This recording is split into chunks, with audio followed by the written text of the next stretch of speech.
Hi, I'm John Green. This is Crash Course U.S. History, and today we leave behind the world of industry and corporations to talk about the wild, wild West. Spoiler alert!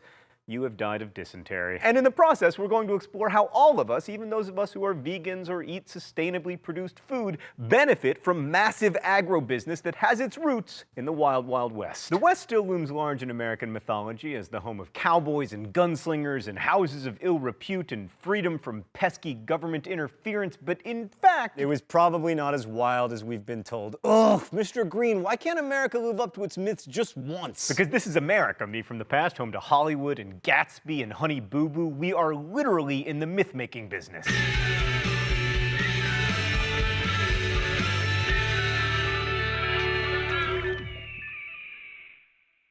So before the Hollywood Western, the myth of the frontier probably found its best expression in Frederick Jackson Turner's 1893 lecture, The Significance of the Frontier in American History. Turner argued that the West was responsible for key characteristics of American culture, beliefs in individualism, political democracy, and economic mobility. Like, for 18th and 19th century Americans, the Western frontier represented the opportunity to start over, and possibly to strike it rich by dint of one's own individual effort, even back when the West was like Ohio. In this mythology, the West was a magnet for restless young men who lit out for the uncorrupted, unoccupied, untamed territories to seek their fortune.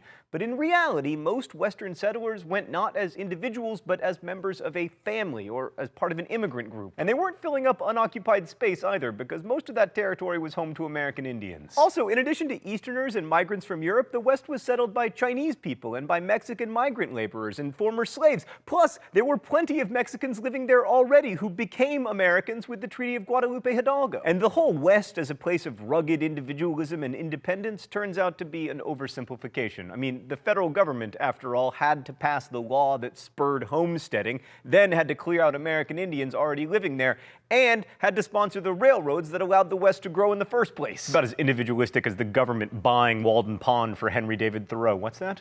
It's a state park now? The government owns it? Well, there you go. Now, railroads didn't create the desire to settle the West, but they did make it possible for people who wanted to live out West to do so for two reasons. First, without railroads, there would be no way to bring crops or other goods to market. I mean, I guess you could dig a canal across Kansas, but if you've ever been to Kansas, that is not a tantalizing proposition. Second, railroads made life in the West profitable and livable because they brought the goods that people needed, such as tools for planting and sowing, shoes for wearing, books for putting on your shelf and pretending to have read. Railroads allowed settlers to stay connected with the modernity that was becoming the hallmark of the industrialized world in the 19th century. Now, we saw last week that the federal government played a key role in financing the Transcontinental Railroad, but state governments got into the act too, often to their financial detriment. In fact, so many states nearly went bankrupt financing railroads that most states now have constitutional requirements that they balance their budgets. But perhaps the central way that the federal government supported the railroads and Western settlement and investment in general was by leading military expeditions against American Indians, rounding them up on ever smaller reservations and destroying their culture. Let's go to the thought bubble. There was an economic as well as a racial imperative to move the Native Americans off their land. White people wanted it. Initially, it was needed to set down railroad tracks and then for farming, but eventually it was also exploited for minerals like gold and iron and other stuff that makes industry work. I mean, would you really want a territory called the Badlands unless it had valuable minerals? Early Western settlement of the Oregon Trail kind did not result in huge conflicts with Native Americans, but by the 1850s, a steady stream of settlers kicked off increasingly bloody conflicts that lasted pretty much until 1890. Even though the fighting started before the Civil War, the end of the war between the states meant a new, more violent phase in the warring between American Indians and whites. General Philip H. Little Phil Sheridan set out to destroy the Indians' way of life, burning villages and killing their horses, and especially the buffalo that was the basis of the Plains tribe's existence. There were about 30 million buffalo in the U.S. in 1800. By 1886, the Smithsonian Institute had difficulty finding 25 good specimens. In addition to violent resistance, some Indians turned to a spiritual movement to try to preserve their traditional way of life. Around 1890, the ghost dance movement arose in and around South Dakota. Ghost dancers believed that if they gathered together to dance and engage in religious rituals, eventually the white man would disappear and the buffalo would return, and with them the Indians' traditional customs.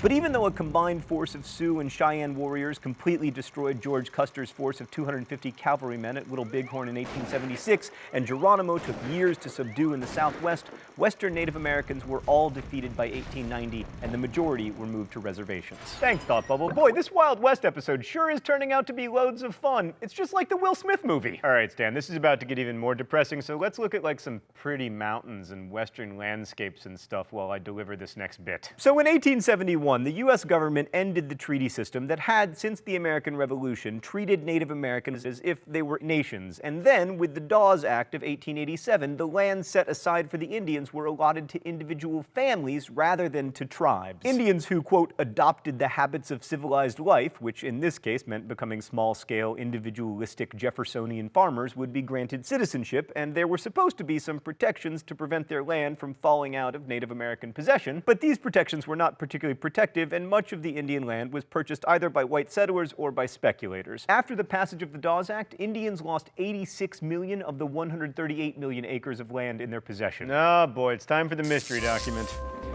The rules here are simple. I guess the author of the mystery document, and then you get to see me get shocked when I'm wrong. All right. I have seen the great father chief, the next great chief, the commissioner chief, the law chief, and many other law chiefs, and they all say they are my friends and that I shall have justice. But while all their mouths talk right, I do not understand why nothing is done for my people.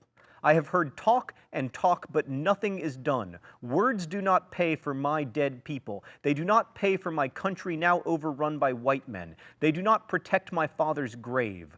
Good words will not give my people a home where they can live in peace and take care of themselves. I am tired of talk that comes to nothing. It makes my heart sick when I remember all the good words and all the broken promises. I mean, that could be almost any American Indian leader. This is totally unfair, Stan. All I really know about this is that the great father chief is the president. I mean, it could be any of a dozen people. How about if I say the name in 10 seconds, I don't get punished? And start. Sitting Bull, Crazy Horse, Geronimo, Chief Bigfoot, Keokuk, Chief Oshkosh, Chief Joseph, Chief... Oh, yes, yes! And now let us move from tragedy to tragedy. So if you're thinking that it couldn't get worse for the Native Americans, it did. After killing off the buffalo, taking their land, and forcing Indians onto reservations, the Bureau of Indian Affairs instituted a policy that amounted to cultural genocide. It set up boarding schools, the most famous of which was in Carlisle, Pennsylvania, where Indian children were forcefully removed from their families to be civilized. This meant teaching them English, taking away their clothes, their names, and their family connections. The idea, put succinctly, was to, quote, kill the Indian, save the man. Now, the U.S. wasn't the only nation busy subjugating its indigenous inhabitants and putting them on reservations in the late 19th century. Like, something similar was happening in South Africa, in Chile, and even to First Peoples in Canada. And you're usually so good, Canada, although the slower pace of Western settlement meant that there was much less bloodshed, so another point to Canada. And as bad as the American boarding school policy was, at least it was short-lived compared with Australia's policy of removing Aboriginal children from families and placing them with white foster families, which lasted until the 1970s. All right, Dan, we need to cheer this episode up. Let's talk about cowboys, the Marlboro man riding the range, herding cows and smoking, solitary in the saddle, alone in his emphysema. Surely that is the actual West, the men and women, but mostly men, who stood apart from the industrializing country as the last of Jefferson's rugged individuals. But no. Once again, we have the railroad to thank for our image of the cowboy, like those massive cattle drives of millions of cows across open-range Texas. Yeah, they ended at towns like Abilene and Wichita and Dodge City because that's where the railheads were. Without railroads, cowboys would have just driven their cattle in endless circles, and without industrial meat processing, there wouldn't have been a market for all that beef. And it was a lot of beef, if you know what I'm talking about.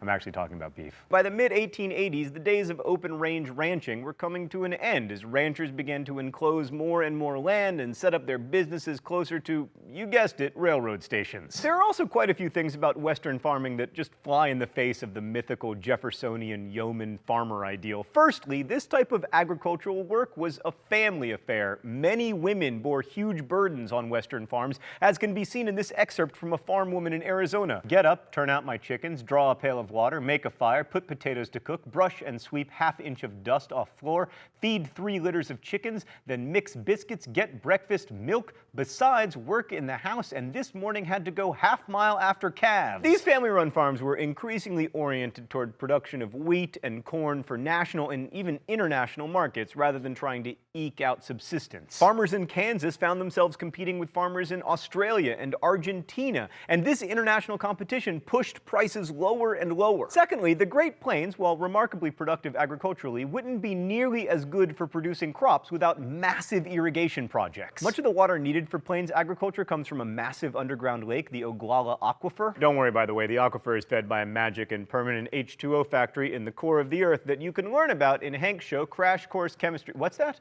It's going dry? My God, this is a depressing episode. Anyway, large-scale irrigation projects necessitate big capital investments and therefore large, consolidated agricultural enterprises that start to look more like agribusiness than family farms. I mean, by 1900, California was home to giant commercial farms reliant on irrigation and chemical fertilizers. Some of them were owned not by families, but by big corporations like the Southern Pacific Railroad. And they were worked by migrant farm laborers from China, the Philippines, Japan, Mexico. As Henry George, a critic of late 19th century corporate capitalism, wrote, "California is not a country of farms, but of plantations and estates." When studying American history, it's really easy to get caught up in the excitement of industrial capitalism with its robber barons and new technologies and fancy cities, because that world looks very familiar to us, probably because it's the one in which we live. After all, if I was running a farm like that Arizona woman I talked about earlier, there's no way I could be making these videos because I'd be chasing my calves. I don't even know what a litter of chickens is. Is it 4 chickens? 12? 16? It's probably 12 because eggs do come in dozens. The massive agricultural surplus contemporary farms create and the efficient transportation network that gets that surplus to me quickly makes everything else possible, from YouTube to Chevy Volts. And no matter who you are, you benefit from the products that result from that massive surplus. That's why we're watching YouTube right now. So agriculture and animal husbandry did change a lot in late 19th century America as we came to embrace the market-driven ethos that we either celebrate or decry these days. And in the end, the Wild West ends up looking a lot more like industrial capitalism than like a Larry McMurtry novel. The Wild West, like the rest of the industrialized world, was incentivized to increase productivity and was shaped by an increasingly international economic system. And it's worth remembering that even though we think of the Oregon Trail and the Wild West being part of the same thing, in fact, they were separated by the most important event in American history, the Civil War. I know that ain't the mythologizing you'll find in Tombstone, but it is true. Thanks for watching. I'll see you next week. Crash Course is produced and directed by Stan Muller. Our script supervisor is Meredith Danko. The associate producer of the show is Danica Johnson. The show is written by my high school history teacher, Raul Meyer, Rosiana Hals-Rojas, and myself, and our graphics team is Thought Cafe. Every week there's a new caption for the Libertage. If you'd like to suggest one, you can do so in comments, where you can also ask questions about today's video that will be answered by our team of historians. Thanks for watching Crash Course. If you enjoy it, make sure you subscribe, and as we say in my hometown, don't forget to be awesome. Oh, I didn't get a good push.